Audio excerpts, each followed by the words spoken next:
యెహోవా యొద్దకు మరలుకోండి.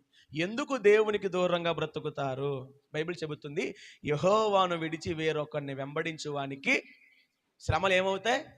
డబ్బు కాదు విస్తరించేది నీ బొంద. బంగారం విస్తరించదు, పొలాలు విస్తరించవు, ఇల్లు విస్తరించవు. ఏం విస్తరిస్తాయి? యెహోవాను విడిచి వేరొకరిని వెంబడించేవాడికి. వేరొకరినంటే నీ సుఖము, నీ భోగభాగ్యము, నీ ఇష్టము, నీ ఆనందాన్ని వెంబడించావనుకో, శ్రమలు ఎక్కువవుతాయా తక్కువవుతాయా? ఎక్కువవుతాయి. బూడిద నీకు అర్థం కావట్లేదు కానీ దేవుడు ఏం చెబుతున్నాడు?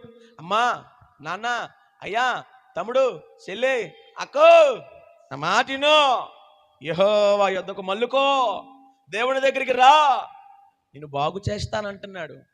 మీ భర్తలను బాగు చేసుకోవాలని మీకు ఆశ ఉంటే ఇప్పటికైనా మీరు ప్రభువు వైపు మల్లుకోండి. మీరు ఎక్కడో ఆగిపోయారు, ఈ ప్రయాణాన్ని మధ్యలో ఆపేశారు.